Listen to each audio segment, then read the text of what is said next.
ఒకటి కాదు, రెండు కాదు, ఏకంగా 15 ఏళ్ల పాటు తమ జీవనోపాధి కోసం పోరాడిన విశాఖపట్నం పోర్ట్ క్యాజువల్ కార్మికుల కళ ఎట్టకేలకు సాకారమైంది. ఈ మేరకు పోర్ట్ చైర్మన్ అంగముత్తు క్యాజువల్ కార్మికులకు పోర్టులో ఉపాధి కల్పిస్తూ నిర్ణయం తీసుకున్నారు. ఈ సందర్భంగా సోమవారం నరసింహనగర్ రైతు బజార్ వద్ద కార్మికులు ఏర్పాటు చేసుకున్న సమావేశంలో all India port and dock workers federation ఉపాధ్యక్షులు డికే శర్మ పాల్గొని మాట్లాడుతూ 347 మంది కార్మికులు తమ తల్లిదండ్రులు ఉద్యోగాలు పొంది ఎన్నో ఏళ్లుగా డిఎల్బి పోర్ట్ ట్రస్ట్లో సేవలు అందిస్తున్నారని, అయితే వారిని దినసరి కూలీలుగానే ఇంతవరకు పరిగణించేవారన్నారు. తల్లిదండ్రులు ఉద్యోగాలు పొందినా పిల్లలకు ఇన్నేళ్లు తర్వాత చైర్మన్ అంగముత్తు కల్పించుకొని దినసరి నుంచి నెలసరి వేతనాలు చెల్లించడానికి అంగీకరించారని, అలాగే వారందరికీ ఇక మీదట పోర్టులో నిరంతరం ఉపాధి కల్పించడానికి కూడా ఆదేశాలు జారీ చేయడం అభినందనీయమన్నారు. ఎన్నో ఏళ్ల పోరాటం నెరవేరిందని, అయితే ఇది సమిష్టి కృషితోనే సాధ్యమైందన్నారు.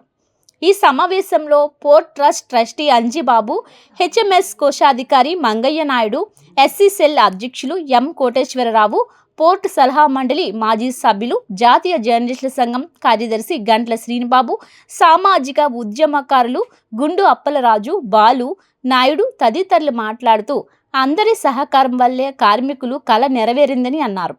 కార్మికులు, వారి కుటుంబాలు కష్టాలు తీరే విధంగా చైర్మన్ నిర్ణయం తీసుకోవడం ఎంతో శుభ పరిణామం అన్నారు. ఇందుకు సహకరించిన వారందరికీ వీరంతా ప్రత్యేక ధన్యవాదాలు తెలియజేశారు. క్యాజువల్ కార్మికుల తరపున HMS joint secretary KS Varma మాట్లాడుతూ కార్మికులకు ఉపాధి కల్పించిన చైర్మన్తో పాటు ఆయా విభాగాల ఉన్నతాధికారులకు, అన్ని యూనియన్ల నాయకులకు, కార్మికులకు ప్రత్యేక ధన్యవాదాలు తెలియజేశారు. అందరికీ నమస్కారం. మరి 15 ఏళ్ళ సుదీర్ఘ కళ నెరవేరింది.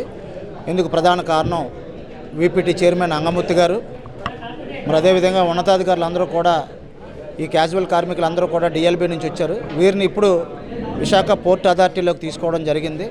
మరి 248 మంది ఎప్పటి నుంచో కూడా సరైన ఉపాధి లేక, రోజు డ్యూటీకి వెళ్ళా సరైన ఆదాయం లేక అరాకొరా వేతనాలతో నెట్టుకొచ్చారు. అయితే వీరి పరిస్థితిని ఎప్పటికప్పుడు శర్మ గారు, మిగతా పెద్దలందరూ కూడా చైర్మన్ గారు అంగముత్తు గారు దృష్టికి తీసుకెళ్ళి, మరి వీరి జీవనోపాధి కష్టమైపోతుంది కాబట్టి వాళ్ళకి ఉపాధి కల్పించాలని, సానుకూలంగా మన్నించాలని కోరుకుంటే చైర్మన్ అంగముత్తు గారు ఖచ్చితంగా వాళ్ళందరూ కూడా డిఎల్బి నుంచి వీపీటీలో మెర్జ్ అయిన ఎంప్లాయీస్ పిల్లలు కాబట్టి వాళ్ళందరికీ కూడా 248 మందికి కూడా దశల వారీగా పోర్టులో ఉపాధి కల్పిస్తామని చెప్పేసి ఆర్డర్స్ ఇవ్వడం జరిగింది.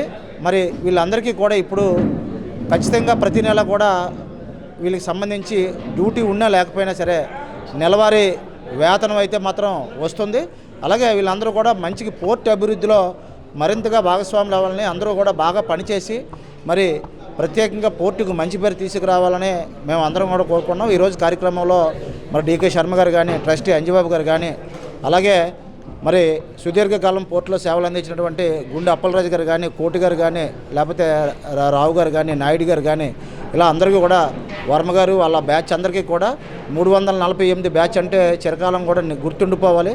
అందులో ఈ 248 మంది కూడా అందరూ బాగుండాలి, అందులో మనం ఉండాలన్న సంకల్పంతో ఉన్నారు. అందరూ ఒకే చార్ట్లో ఉంటారు. అందరూ కూడా కొన్ని విభాగాల్లో పనిచేసినప్పటికీ మిగతా వారు ఇక్కడ ఉన్నప్పటికీ కూడా వాళ్ళందరికీ కూడా ఒకటే చార్ట్ కింద, ఒకటే వేతన కింద పరిగణించబడుతుంది. కాబట్టి యూనియన్లందరికీ కూడా ధన్యవాదాలు. ఒక యూనియన్కి లేకపోతే ఒక దీనికి సంబంధం లేకుండా, ఒక సంఘానికి కాకుండా అన్ని యూనియన్లు సహాయం చేశారు, అందరు అధికారులు సహాయం చేశారు. ఎవరైనా సరే ఉపాధి కల్పించాలని ఒక మంచి ఉద్దేశంతో 15 ఏళ్ల బట్టి కార్మికులు పడుతున్న అవస్థలను గుర్తించి వీళ్ళందరినీ కూడా క్యాజువల్స్ నుంచి వీపీటీలో తీసుకోవడం అభినందనీయం. చైర్మన్ గారికి ప్రత్యేకంగా ధన్యవాదాలు తెలియజేసుకుంటున్నాం. దాదాపు 15 సంవత్సరాల నుంచి డిఎల్బిలో మెజైన్ దగ్గర నుంచి అంతకుముందు కూడా అనేక కష్టాలు పడి సరైనటువంటి జీతాలు వసతులు లేకుండా ఎంత కష్టపడి పనిచేశారు. వీళ్ళని పర్మనెంట్ చేయాలని, డిఎల్బిలో తీసుకోవాలని చట్టంలో ఉన్న దాని ప్రకారంగా వేజ్ బోర్డు మీటింగుల్లో కూడా అందరు చైర్మన్లకి చెప్పి అనేక కృషి చేసి ఆఖరికి ఇప్పుడు ఉన్నటువంటి చైర్మన్ గారి వల్ల,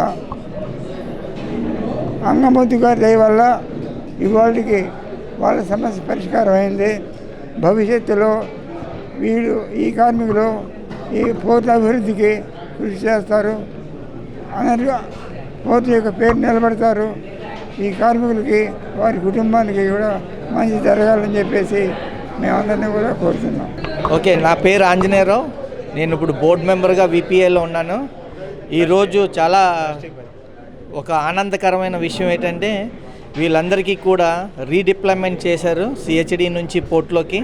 ఇవంతటికీ కారణం ఎవరంటే మన చైర్మన్ డాక్టర్ అంగముత్తు గారు అండ్ ఆల్ హెచ్ఓడిస్ కూడా సహకారంతో ముందుకెళ్ళడం జరిగింది. ఇది ముందుకి ఇంకా మంచి కార్యక్రమాలు జరుగుతూ వాళ్ళ భవిష్యత్తు కూడా బాగోవాలని కోరుకుంటూ ఈ కార్యక్రమం అన్నిటికీ కూడా శరం గారు చాలా ముందుండి నడిపించి ఈ విజయానికి మెయిన్ కారణం అయ్యినందుకు సంతోషంగా ఉంది. చాలా ధన్యవాదాలు and all the best and congrats.